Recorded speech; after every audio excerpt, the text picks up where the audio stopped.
कक्षा 8वीं के सामान्य विज्ञान में हमने सब देखा तत्व के प्रकार। तत्व के प्रकार में हमने देखा 3 प्रकार, धातु, अधातु और उपधातु या धातु सदृश। अब हम लोग देख रहे हैं यौगिक के प्रकार। यौगिक हम लोग को मालूम है 2 या 2 से अधिक पदार्थों या तत्वों के जो है संयोग से रासायनिक प्रक्रिया द्वारा बने पदार्थ को हम लोग यौगिक कहते हैं। तो यौगिक के 3 प्रकार, एक है कार्बनिक यौगिक या इसी को बोलते हैं सेंद्रीय यौगिक, दूसरा है अकार्बनिक यौगिक,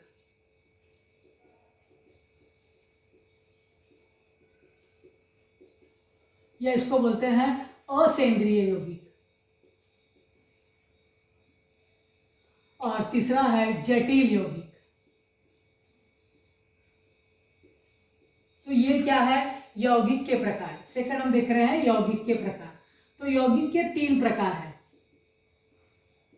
सेंद्रीय यौगिक, असेंद्रीय यौगिक या जटिल यौगिक, कार्बनिक यौगिक, अकार्बनिक यौगिक या जटिल यौगिक। अब क्या बोला है हमको, एक वाष्पन प्याली लो बोल रहा है, और इस वाष्पन प्याली में जो है, वाष्पन प्याली को त्रिपाद स्टैंड पर रखकर तार की जाली उस पर रख देंगे और इसको उष्मा देंगे। और उष्मा देने से पहले इसके बीच में हम लोग पदार्थ डालने हैं। कौन कौन से, कपूर, चूने का पत्थर, धोने का सोडा, नीला तोता, शक्कर, ग्लूकोज, यूरिया, सबको इसमें हम लोग डालेंगे और गर्म करेंगे। और गर्म करने के बाद हमको देखना है कि इसके ऊपर क्या क्या प्रभाव पड़ा। तो आपको मालूम है, आपने घर में जो है क्या जलाया होगा, कपूर जलाया होगा, है ना। हर घर में जो है सुबह शाम भगवान के सामने जो है कपूर जलता है। तो इस वाष्पन प्याली में हमने कपूर डाला और कपूर डाल को मम्मी देखती है एक छोटे से चम्मच में या प्लेट में जो है कपूर जलाती है। तो कपूर जलने के बाद आपने देखा है उसमें कुछ बचता है क्या, तो कपूर जलाने पर जो है उसमें कोई भी पदार्थ शेष नहीं बचता है ना। यानी वहां पर काला पदार्थ कोई नहीं बचता है, अवशेष के रूप में रहेगा, थोड़ा बहुत सफेद जैसा दिखा लेगा, लेकिन काला पदार्थ कुछ भी नहीं बचता है। फिर दूसरा पदार्थ क्या है हम लोगों का, इसका मतलब हम लोग कपूर का क्या लिखेंगे कि कपूर को जैसे हम लोग गर्म करते हैं वाष्पन प्याली में, तो उस पर हम लोगों को क्या दिखाई देता है। तो सबसे पहले हम लोग कपूर का लिख लेंगे कि कपूर को जैसे ही हम लोग उष्मा देते हैं तो वाष्पन पात्र में अवशेष जो है क्या लिखेंगे, बचता है, नहीं बचता है, अवशेष नहीं बचता है, काले रंग का अवशेष नहीं बचता है। और अवशेष का रंग कैसा होता है, सफेद, यानी कोई भी रंग ही नहीं होता। पहली बात तो उसका कोई रंग ही नहीं होता है, यानी उसमें बचता ही नहीं है थोड़ा सा भी, तो अवशेष नहीं बचता है और उसका कोई रंग नहीं होता है। फिर उसके बाद दूसरा पदार्थ लेंगे, चूने का पत्थर, यहाँ पर हम डालेंगे चूने का पत्थर, और चूने के पत्थर को हम लोग फिर उष्मा देंगे। तो चूने का पत्थर आपने देखा होगा, सफेद रंग का जो चूने का पत्थर रहता है, इसको उष्मा देते हैं तो इसको भी देने से ये पदार्थ में कोई भी अवशेष जो है नहीं बचता है। तो यहाँ पर भी आ जाएगा अवशेष नहीं बचता है। और अब चूने का पत्थर चूंकि सफेद ही रहता है तो वो वैसे का वैसा ही सफेद हमको दिखाई देता है। फिर तीसरा हम लोग लेंगे धोने का सोडा, यानी जो कपड़े धोने का सोडा होता है, देखा होगा आपने, वॉशिंग पाउडर भी सफेद रंग की होती है। जब हम लोग उसको उष्मा देते हैं तो धोने के सोडे में भी कोई भी अवशेष नहीं बचता है। और चूंकि धोने का सोडा पहले से ही सफेद रहता है तो वो वैसे का वैसा ही सफेद हम लोगों को दिखाई देता है। यानी इस प्रकार हम लोग देख रहे हैं कि इन पदार्थों को जब हम लोग उष्मा देते हैं तो इसके ऊपर क्या परिवर्तन होता है, तो उसको हम लोग देख रहे हैं। अब हम लोग अगला देख रहे हैं नीला थोथा या कॉपर सल्फेट। कॉपर सल्फेट हम लोग जानते हैं एक कीटनाशक, एक जंतुनाशक पदार्थ है जो गांव में देखो, गांव में भैंसों के पैरों के खुर के नीचे यदि कीड़े वीड़े पड़ जाते हैं तो नीले रंग की ये जो टुकड़ा होता है उसको पीस के उसकी नीली पाउडर जो है उसमें डाल देते हैं। तो जैसे ही इसको हम लोग ये गर्म करते हैं तो इसका नीला रंग चला जाता है और वहां पर जो है अवशेष जो है हम लोगों का नहीं बचता है, लेकिन कौन सा अवशेष बचता है, सफेद रंग का। यानी नीला टुकड़ा कैसा हो जाता है, सफेद हो जाता है। यानी वो जो है एक अवशेष तो बचेगा, लेकिन कौन से रंग का अवशेष बचता है, वहां पर जो है नीले रंग का बचता है। यानी यहाँ पर अवशेष बचता है, जो नीले रंग का रहता है वो क्या है, सफेद रंग का हो जाता है। तो इस प्रकार हम लोगों को दिख रहा है यहाँ पर। तो देखा हमने कि यहाँ पर देखा हमने कपूर में जो है अवशेष नहीं बचता है।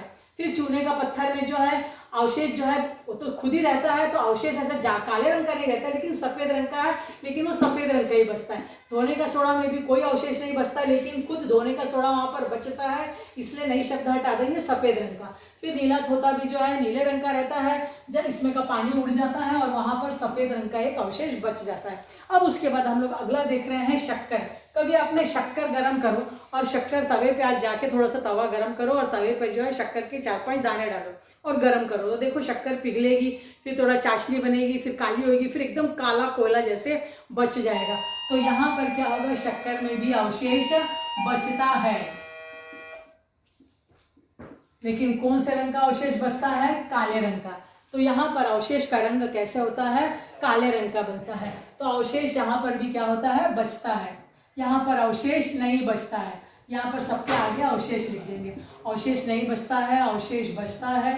और उसी प्रकार ऐसे इस प्रकार अवशेष, शक्कर में भी अवशेष नहीं बचता है और बचता है लेकिन काले रंग का बचता है। अब ग्लूकोज पाउडर में भी शक्कर ही है, तो उसमें भी जो है अवशेष बचता है, लेकिन वो भी कैसा हो जाता है, काले रंग का हो जाता है। शक्कर भी जो है, ग्लूकोज एक काले रंग का ही पदार्थ है, तो वो भी जो है कैसी हो जाती है, काली हो जाती है। उसी प्रकार यूरिया आपने देखा होगा खेतों वगैरह में डालते हैं, सफ़ेद दाने साबुदाने के आकार के, तो उसको भी जब हम लोग यूरिया को गर्म करते हैं तो उसमें भी जो है अवशेष बचता है, लेकिन कौन सा रंग क्या होता है उसका, काला होता है। समझ गए।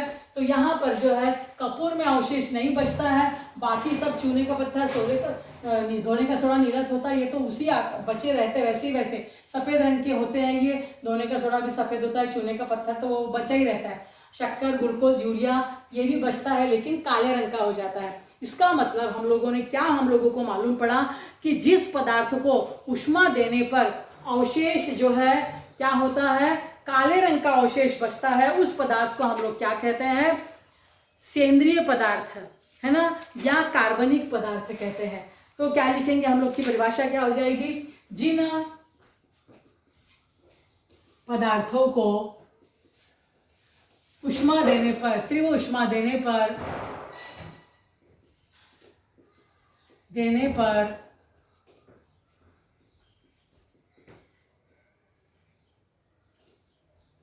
काले रंग का अवशेष बचता है,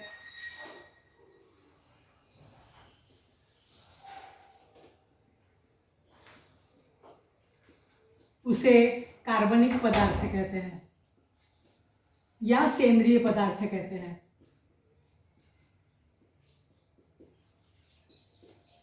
तो उदाहरण क्या हो जाएगा हम लोगों का, चूने का पत्थर काले रंग का बचा है ना, तो शक्कर, ग्लूकोज और यूरिया। तो उदाहरण में हम लोग यहाँ पर लिख लेंगे शक्कर, ग्लूकोज और यूरिया।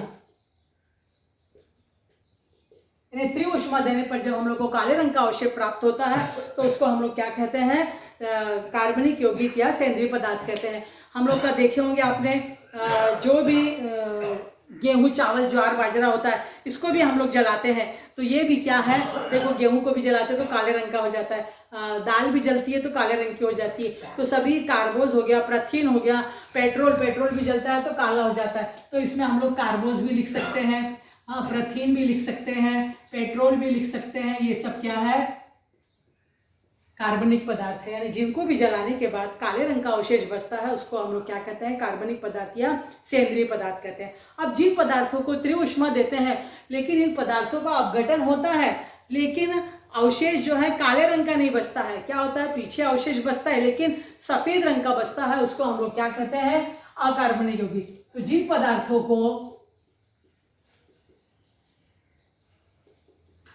पदार्थों को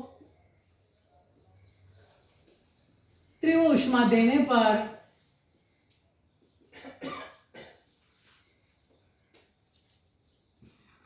अपघटन होकर अवशेष बचता है लेकिन काला नहीं,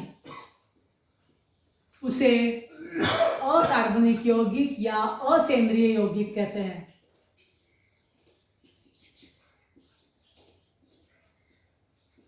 अभी आपने देखा होगा गांव में जब आप लोग चना वगैरह, चावल वगैरह भूनते हैं तो नमक का उपयोग करते हैं कढ़ाई में। देखो नमक डाल के उसमें शेंगदाना, चना हम लोग भूनते हैं सत्तू बनाने के लिए।